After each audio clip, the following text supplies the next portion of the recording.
պետք է պայքարեն ոչ միայն այդ պայքարը պիտի լինի 1 օր, 1 ժամ, 1 էպիզոդով, այլ այդ պայքարը պիտի երկարաժամկետ լինի, եւ ես ուզում եմ ցավոք մի արձանագրում անել, երբ որ Բագրատ Սրբազանին արդեն եկան ձերբակալելու մեր ընկեր Գևորգ Քթամամյան ազգային ժողովի լսումների ժամանակ ասեց, եւ ես նորից էլի կրկնում եմ, այդ ժամանակ ցավոք դի արձանագրեմ, որ Սրբազանի կեցավայրի մոտ շատ քիչ մարդիկ էին հավաքված։ Ես այդտեղ չտեսա այն մարդկանց, այն հարյուրավոր, այն հազարավոր մարդկանց, որոնք որ իրենց աջակցությունն էին հայտնում սկսված պայքարին կամ շարժումներին, դա մեծ ցավ է, որ ես ցավով բայց պիտի արձանագրեմ։ Այսինքն մենք ինչ պիտի անենք, մենք պիտի ամեն քաղբանտարկյալի համար, ամեն մարդու համար պայքարենք։ Այդ պայքարը չպիտի լինի էպիզոդիկ, կրկնում եմ։ Այդ պայքարը չպիտի լինի այդ պահին, այդ ժամին։ Եվ եթե բավարար պայքար լիներ, այսօր չէր լինի 4-րդ Սրբազանը։ Եթե հիմա չպայքարենք, ջանքերը չմեկտեղենք եւ դա չդարձնենք մեր 24 ժամյա խնդիրը, էլի մի ցավով պիտի մի արձանագրում անեմ, հաջորդը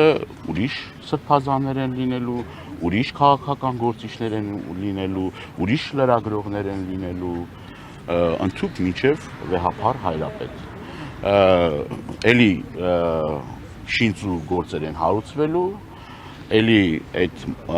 մակագրությունը, որ իբր թե ավտոմատ է, բայց ավտոմատ սիստեմ չի աշխատի, չէ, էլի ձերքով մակագրվելու է լեգենդար Մասիս Մելքոնյանին եւ արդեն վճիրը, եթե կարդում ես այդ մարդու անունազգանուն, արդեն պարզ է լինում, չէ, որ 99.9%-ով երկամսյա կալանք է լինելու, այսինքն մարդը տանելու է կալանքի։ Նորից եմ կրկնում, պետք է գոնե թե ես հույս ունեմ, գոնե թե այս արդեն աղաղակող դեպքից հետո պետք է մենք բոլորս հետևություններ անենք եւ ոչ թե գանք դատարանների դիմաց, կներեք ես էլ եմ անհարմար զգում ամեն անգամ դատարանի դիմաց հարցազրույցներ տալուց։ Ես վատ եմ զգում, ես անհարմար եմ զգում ինձ հարցազրույցներ տալուց, պետք է գործուն քայլեր ձեռնարկեն այս անարդարությունը կանխելու, որ այս իշխանություններին դաս լինի, որ իրենք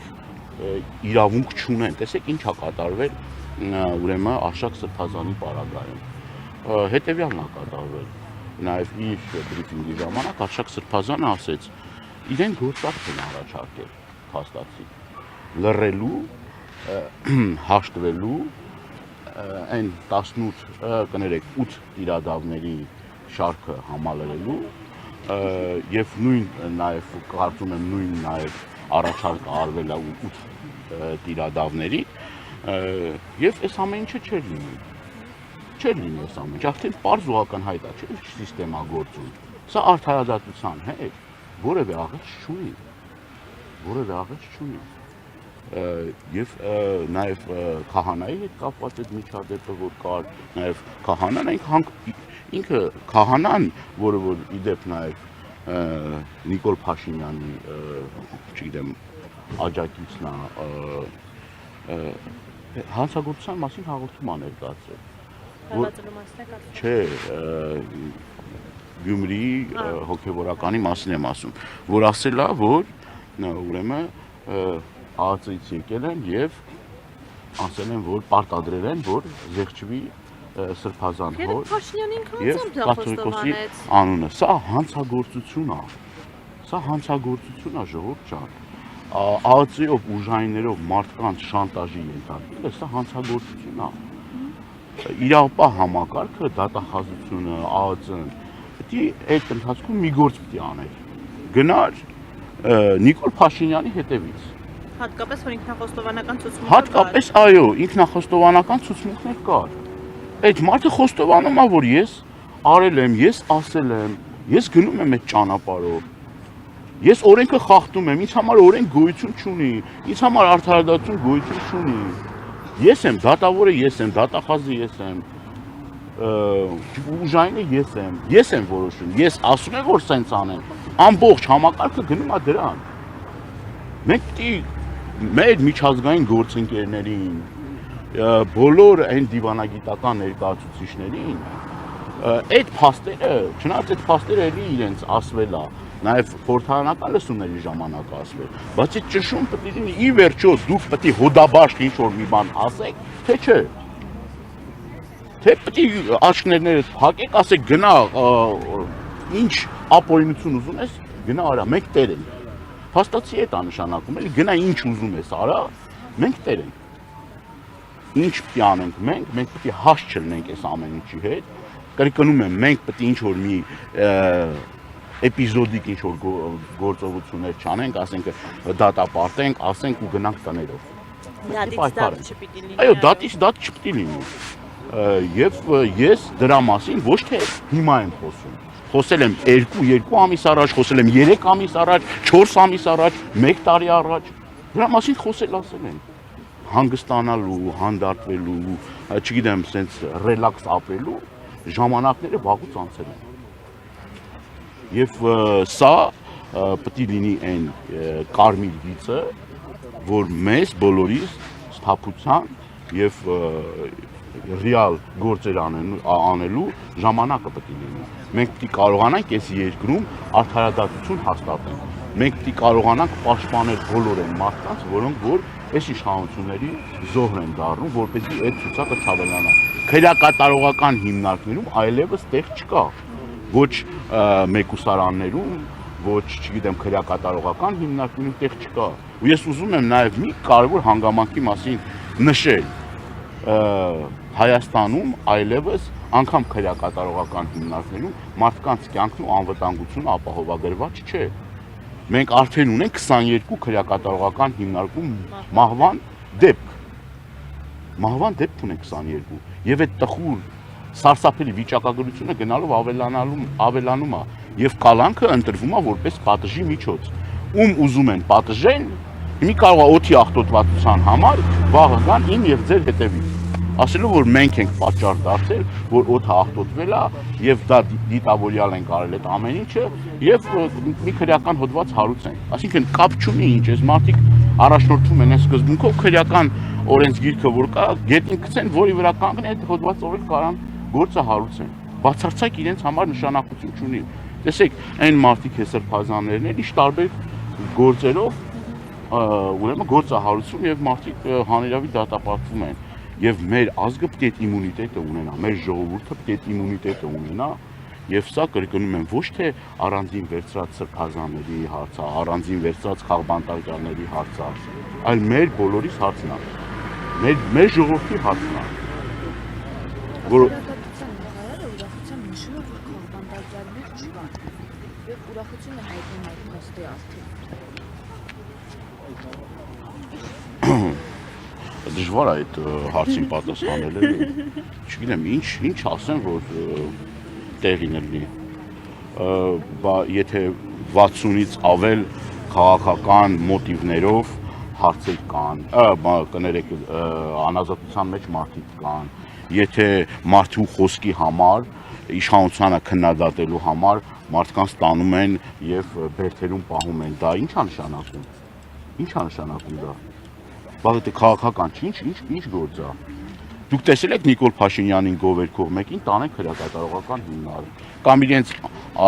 աջակցին, որ տասնյակ կոռուպցիոն սխեմաների մեջ ընդգրկված է, ինչ որ, չգիտեմ, էլի, վարչական հսկողություն անգամ սահմանեն իր վրա։ Դուք տեսել եք նման բան։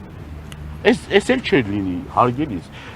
Մենք այսօր այստեղ կանգնած չենք լինի եւ լեգենդար Մասիս Մերքոնյանը այսօր վճիռ չէր կայացնի, եթե ուրեմն հաշտ լիներ իշխանության օրակարգի հետ, եթե իրենց պահանջները կատարվեր։ Չէր լինի այս ամեն ինչը։ Պարզ ակնհայտ չի, որ ճնշում կա։ Պարզ ակնհայտ չի, որ այս մարդիկ գնում են ապօրինության ճանապարհով։ Որ ցուցումներ է տրվում իրավապահ համակարգին, այս սրանից պարզ ո՞նց լինի։ Էլ ո՞նց է լինում ապօրինությունները, բռնությունները, քաղբանտարկյալները, քաղբանտարկյալը փոզով փոչով է լինում։ Ո՞նց է լինում քաղբանտարկյալ, ինձ ասեք տեսնեմ լա։ Բայց ո՞րն է այդ քաղբանտարկյալը։ Այսինքն երեսպաշտության մաստեր կլասը այլ ինչ է նշանակում։ Գիտեք ինչ, հիմա ես հասկանում եմ այդ մարդիկ էլ են գերության մեջ են, էլի։ Այլ կարծիք հայտնելու համար, ընդդիմանալու համար, կարող է այլ կարծիք հայտնել, օրինակ, եթե ձեր կարծիքով, եթե օրինակ արդարադատության նախարարը հայտարարի, որ Հայաստանում կան քաղբանտարկյալներ, ինքը չէ՞ լինի Մասիկ Մերկոնյանի մոտ ինչ-որ դատականիստերով անցնելուց։ Կլներ, համոզված եմ, որ կլիներ, յուրաքանչյուր յուրայիներ, եթե փոքր ինչ փորձում է ընդդիմանալ իրան, անպայման այդ քրեական գործը հարուցում է, հավասիկ իրենց նաև կուսակցական անդամների, նաև Հովիկ Աղազարյանի գործով, այլ գործերով, պարզ է, չէ՞ ակնհայտ է, մարդիկ իր կարծիքի հետ համաձայն չեն, իդեպ ինքը ասում է, Հայաստանի Հանրապետության կառավարությունում ինչ-որ մեկը կա, որ իմ կարծիքին հակառակ կարծիք արտահայտի։ Այլ կարծիք հայտարարի, կա տենց մարդ։ Լավագույն դեպքում այդ մարդը գործից կազատվի, եթե չհայտնվի քրեակատարողական հիմնադրում։ Կրկնում եմ, բայց քաղբանտարկյալը ո՞նց է լինի։ Խղճի հալածյալը ո՞նց է լինի։ Սենց է լինի։ Կամ նույն Միքայել Սրբազանի պարագայում, Բագրատ Սրբազանի պարագայում այս դատարանում այդ հոդվածով մարդիկ առավելագույնը պատժվել են ուղանքով։ Ուրա հիմա Միքայել Սրբազանը քրեակատարողական հիմնադրում։ Ասում լավագույն դեպքում տուգանք է եղել։ Հիմա էլ դատախազությունը ասում է, այս համաձայն չեմ, որ 2 տարի է, 2 տարի 6 ամիս լինի։ Սա լավագույն ցուցիչն է, լավագույն բանն է, փաստերը աղաղակող են, այնքան շատ կան այդ փաստերը, որ ժողովուրդ ջան, աբսուրդ է, էլի, աբսուրդ է։ Ես մի բան եմ ուզում ավելացնեմ, բոլոր այն մարդիկ, որոնք որ մասնակցում են այս անարդարությանը եւ գործիք են դառնում իշխանության ձեռքը, պետք է իմանան, որ վաղ թե ուշ իշխանապողություն տեղի ունենալու եւ այս մարդիկ պատասխան են տալու իրենց ապօրինության համար եւ ես ուզում եմ շնորհակալություն հայտնել բոլոր այն տղաներին, որոնք որ 40, 50, 60 այն քաղբանտարկյալներին, որոնք պատվախնդրորեն իրենց այս չգիտեմ, այս անարդարությունների մեջով անցնելով, այս ամեն ինչի մեջ քրեակատարողական հիմնարկներով անցնելով բարձր արժանապատվություն են դրսևորում, կամք են դրսևորում, վճռականություն են դրսևորում, գործարքի չեն գնում, այս մարդիկ մեր ազգի, մեր երկրի, մեր պետության իմունիտետն են այս մարդիկ։ Շնորհակալություն։